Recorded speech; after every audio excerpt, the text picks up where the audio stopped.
WhatsApp guys, आज हम देखने वाले हैं कांग्रेसी पप्पू समर्थक को मोदी समर्थक दिल्ली के दीपक ने ऐसा धोया कि भागना पड़ गया हो भैया। ऑल इंडिया न्यूज चैनल से और वीडियो का लिंक डिस्क्रिप्शन है।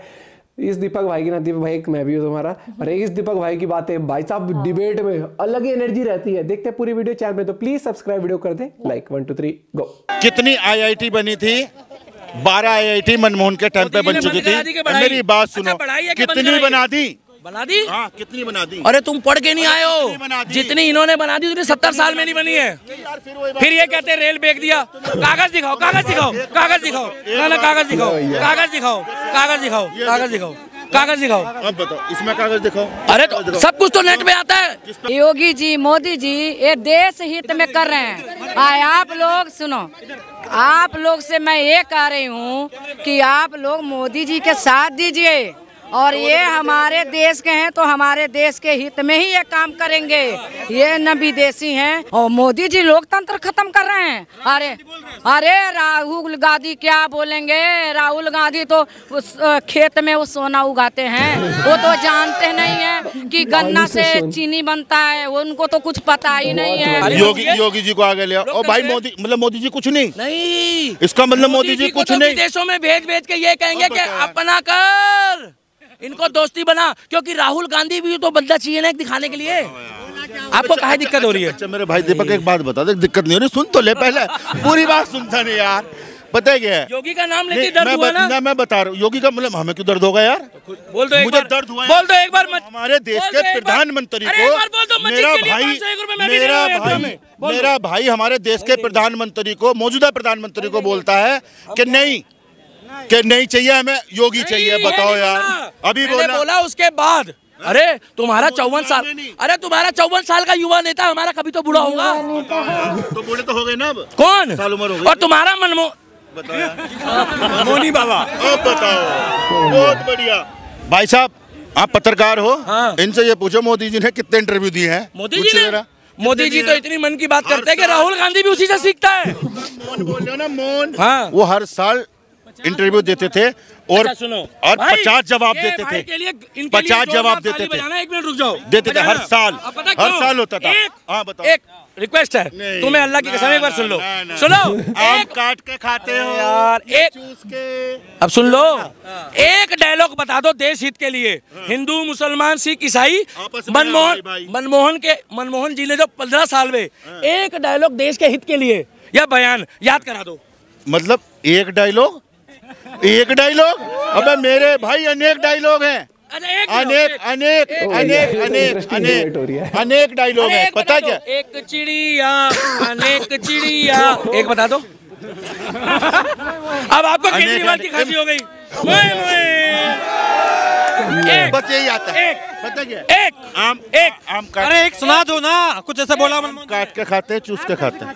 आम कैसे खाते हो? डायरेक्ट ले लेते हो, छिलके खाते हो? नहीं आप बताओ ना। आम चूस के खाते हैं, काट के खाते हैं। ये जीटीपी जो आज जो मोदी जी ने गारत कर दी ना, इस मनमोहन सिंह की देन है। जब भुखमरी में देश पड़ा हुआ था ना मेरे भाई, तो ये सब कुछ मनमोहन सिंह की देन है। क्या जी बात कर रहे हैं?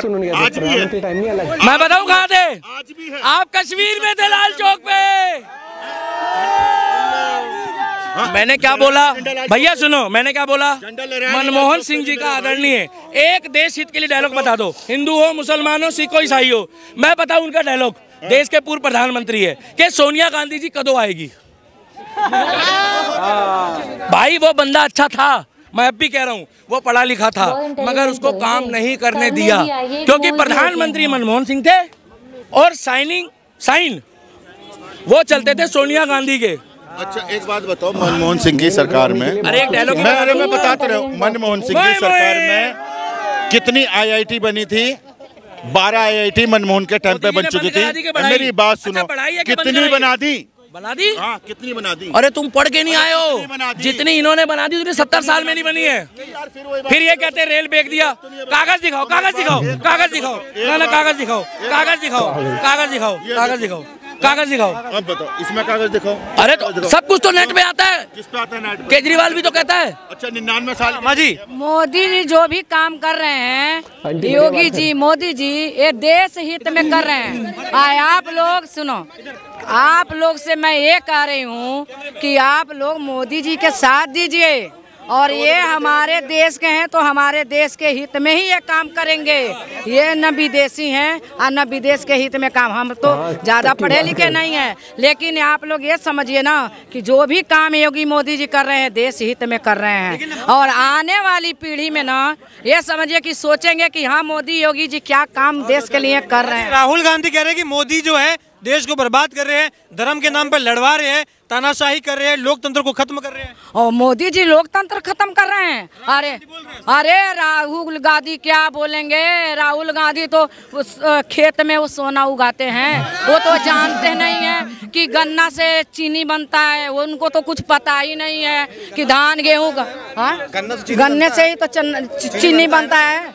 मिल में जाता है गन्ना तो वहाँ से चीनी बनता है। अच्छा, आपको लग रहा है राहुल गांधी भी, माँ जी, राहुल गांधी यात्रा कर रहे हैं, भारत जोड़ो न्याय यात्रा कर रहे हैं, देश में अन्याय कर रहे हैं मोदी, इसलिए मैं न्याय यात्रा कर रहा हूँ। लग रहा है कांग्रेस को फायदा होगा? न्याय कर ही नहीं सकते योगी जी, मोदी जी अन्याय नहीं कभी कर सकते। और जब भी सोचेंगे वो लोगों के बारे में, अपने देश के बारे में सोचेंगे, वो कभी गलत नहीं सोच सकते हैं। विपक्ष कहता है कि ये केवल हिंदू वोट बैंक के बारे में सोचते हैं। नहीं तो कैसे उनको वोट मिलेगा? कैसे लोगों को फोड़ेंगे? हिंदू मुस्लिम को कैसे फोड़ेंगे? इसीलिए वो फोड़ते हैं, बिखेरते हैं कि हिंदू अलग हो, मुस्लिम अलग हो, आपस में लड़वाएं भिड़वाएं। ये समझिए कि सोच समझ के ना, हिंदू भी अपने ही देश के हैं, मुसलमान भी हमारे देश के हैं। ना मुसलमान गलत है ना हिंदू गलत है। ये लोग भड़का भड़का के और लोगों के अंदर गलत भावना भरते हैं, और जो कम सोच की बुद्धि के होते हैं वो भड़क जाता है। राहुल गांधी कहते हैं मैं मोहब्बत की दुकान खोलता हूँ, मोदी आके नफरत की दुकान खोलते हैं। अरे नहीं, मोदी जी नहीं नफरत की दुकान खोल सकते। मोदी जी तो सबको एक कर रहे हैं, सबको एक कर रहे हैं। और सबके बारे कोई भी मान लीजिए योजना ला रहे हैं तो मोदी जी या योगी जी कह रहे हैं कि हिंदू के लिए, मुस्लिम के लिए, तो सबके लिए तो ला रहे हैं ना। मान लीजिए लाइटिंग बन रहा है, चाहे मकान बन रहा है, आवास भी जो भी आ रहा है, तो सबके लिए तो आ रहा है ना। ये अभी आपने देखा 22 जनवरी को प्राण प्रतिष्ठा हुई है राम मंदिर की, विपक्ष नहीं गया उसमें। सोनिया गांधी नहीं गई, खड़गे साहब नहीं गए, अधीर रंजन चौधरी वो नहीं गए, अखिलेश यादव नहीं गए। वो कह रहे कि ये भाजपा का प्रोग्राम है, संघ का प्रोग्राम था, इसलिए हम नहीं गए। का कैसे प्रोग्राम है? प्रभु श्री राम तो हमारे जन्म हुआ है इसी देश में, और ये सबके प्रभु राम है, एक के थोड़ी ना है, वो तो सबके राम है। राम के नाम पे वोट ले रही है भाजपा, राम को प्रत्याशी बना दिया। राम के नाम पे वोट नहीं ले रही है, वो तो राम जी तो है ही। बताइए, हमें बताइए कि अभी ये जो मंदिर है, मैं अयोध्या की रहने वाला हूँ, अभी 50% ही बना है मंदिर, तो अभी क्यों इसको उद्घाटन किया गया, प्राण प्रतिष्ठा किया गया? ये क्योंकि इसका रीजन देखिए, नहीं देखो, देखिए इनका सवाल आपने सुना?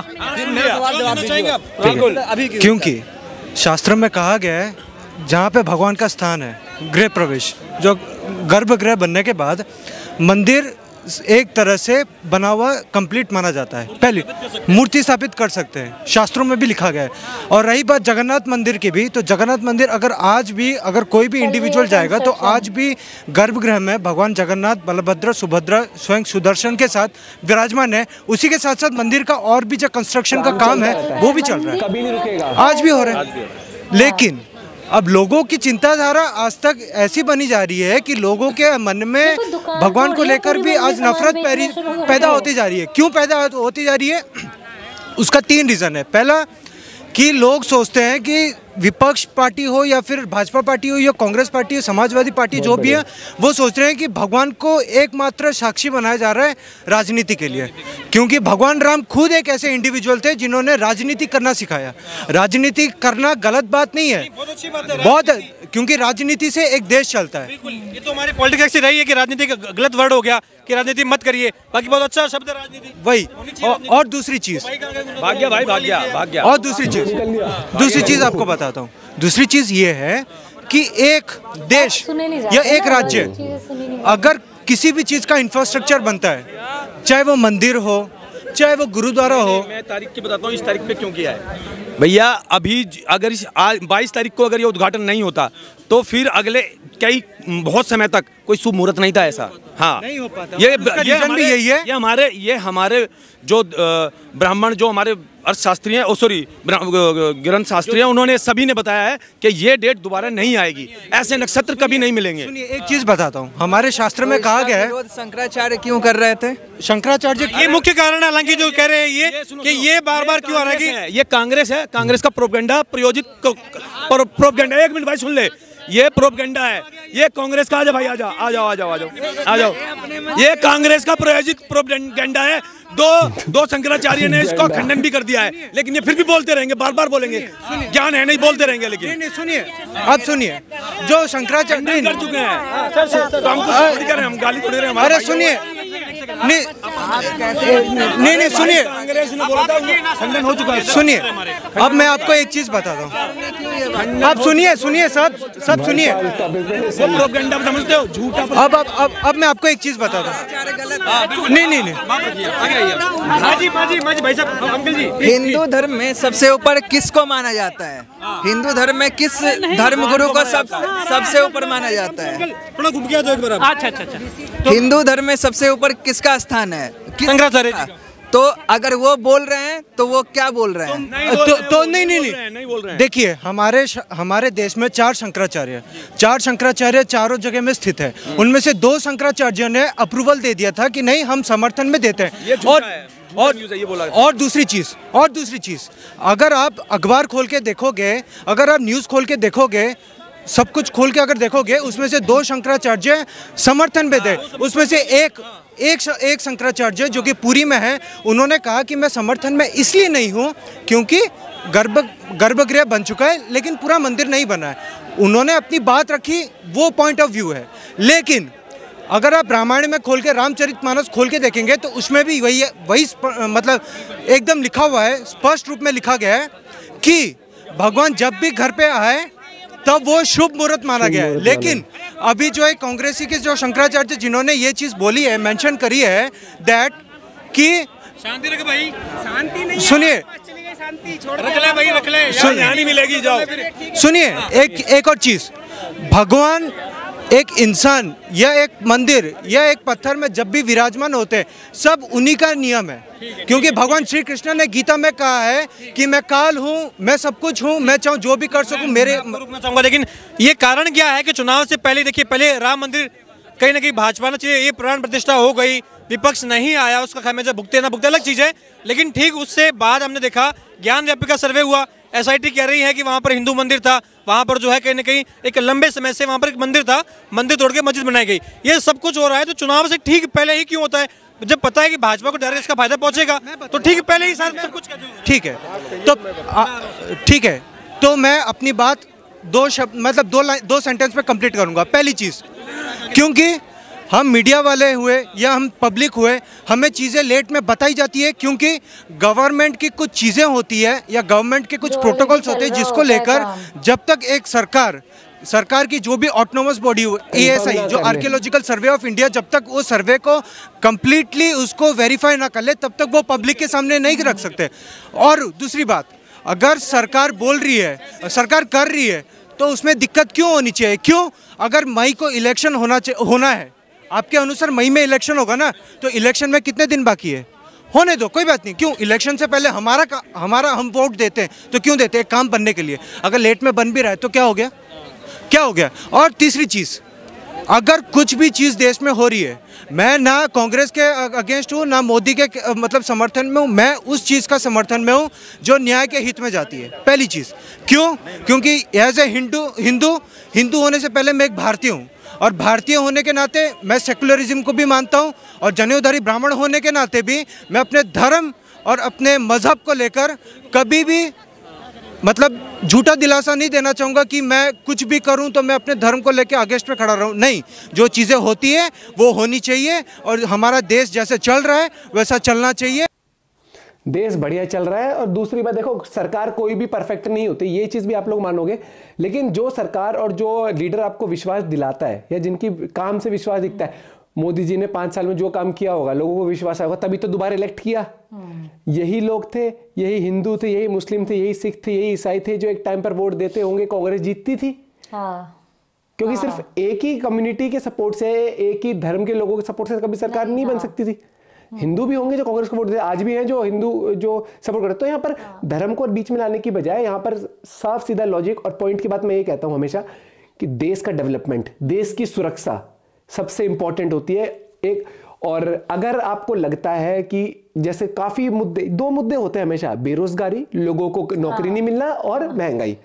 तो लोगों को अगर नौकरी नहीं मिल रही तो सबसे पहले मैं बताता हूं, देखो ध्यान से सुनना, अगर आज सरकार अपनी तिजोरी से पैसा निकाल के, मान लो रशिया से वो तेल खरीद रही है मान लो 70 रुपए का, और आप कहते हो कि हमें कांग्रेस के टाइम का ही रेट चाहिए, मान लो सरकार देती है आपको 60 या 50 रुपए पे, खरीद वो 80 से रही है, तो आपको 50 पे देने के लिए एग्जांपल जो गैप है 20 रुपए का, वो अपनी तिजोरी से भरेगी आपके नाम पर, है ना। गवर्नमेंट वहां से भर के कि 20 का बैलेंस हो जाए, और लोग, क्योंकि आप अगर 70 का वहां से लेके गवर्नमेंट आपको 80-90 का एग्जांपल देगी, तो सरकार के पास प्रॉफिट में आ रहा है पैसा। लेकिन वो 20 रुपए ऊपर लेने के लिए 20 रुपए कम में दे रही, तो वो पैसा सरकार की तिजोरी से फिर जा रहा है, सरकार लॉस में जा रही है ना। आपको तो सस्ता मिल गया, लेकिन सरकार का जो खजाना है वो किसका है? देश के लोगों का ही है। अब वो कम होता जाएगा तो जो सड़कें डेवलप होनी है, जो ट्रेन डेवलप होनी है, वो नहीं हो पाएंगी, है ना। और दूसरा, फिर रोजगार कैसे आएगा? अच्छा, बड़ी बड़ी अब ये सड़कें नहीं बनेंगे, रेल डेवलपमेंट अच्छा नहीं होगा, ट्रांसपोर्टेशन अच्छी नहीं होगी, तो बड़ी बड़ी कंपनियां इंडिया में क्यों आना चाहिए? जब हमको पता है कि भैया आज का जो हमारा सामान बना है वो गड्ढों में, सड़कों में टूटता फूटता जाएगा, आगे नहीं पहुंच पाएगा। तो ये चीज समझो। और फिर रोजगार कैसा आता है? बड़ी बड़ी कंपनियां जब आती हैं, आपके मिनिस्टर्स डील करते हैं कि हम आपको यहाँ पर जमीन सस्ती दिलवा देंगे, यहाँ पर इंफ्रास्ट्रक्चर डेवलप कर रहे हैं हम, यहाँ पर पावर प्लांट्स हैं आसपास, तो वो कंपनी आएगी तो आपके लिए रोजगार आएगा। सिलेंडर एग्जाम्पल, 1000 का सिलेंडर आपको 500 रुपए में तो दे देगी सरकार, लेकिन वो कब तक देगी? और फिर उस 500 के सिलेंडर से 500 रुपए आपका प्रॉफिट हो गया, लेकिन तनख्वाह जहां आपको बड़ी बड़ी कंपनी आने से 50-60 हजार की मिल सकती थी, आपको क्या मिली? तनख्वाह जीरो, क्योंकि आप तो बेरोजगारी रह गए ना। आप 500 का सिलेंडर सस्ता ले आए, लेकिन ऐसा वक्त ना आए ना कि 500 रुपए भी देने की हालत ना रहे हमारे। फिर तनख्वाह हमें चाहिए 50,000 रुपए, उसी पोस्ट की तनख्वाह थी 10,000 रुपए आज से 10-15 साल पहले। आपको तनख्वाह पूरी चाहिए, लेकिन वो जो आपके सामने आता है, क्योंकि इंसान को लगता है मुझे जो भी मिले ना सारा मैं अपने पास रख लूं, मेरे से कोई ना ले ले। It is about give and take, it is about how economies grow. और आपको अगर वही इंसान है, केबल, भाई साहब केबल एक टाइम पे महंगा लगता था लोगों को, 150-200 रुपए का। आज वो केबल 400-450 का जाता है। HD चैनल ले लो तो, और उसके बाद अलग से नेटफ्लिक्स चाहिए, ऊपर से अमेजोन की प्राइम डिलीवरी के लिए भी लेना है, ठीक है। तो सब चीज होती है टेली, लेकिन कुछ लोग जागरूक नहीं होना चाहते कि तनख्वाह मिलती जाए लेकिन सरकार को ना दे हम कुछ, और सरकार हमारे लिए कर भी रही होगी ना, फिर भी हम नेग्लेक्ट करते हैं। तो वही चीज है। बाकी समझदार लोग सभी हैं, सभी नहीं कहूंगा, कुछ लोग नहीं है, कुछ लोग नहीं है ये चीज जो पर्दा डाल के बैठे। आपका क्या कहना दोस्तों इस बारे में जरूर बताना। मिलते हैं वीडियो के साथ, बाय बाय, टेक केयर।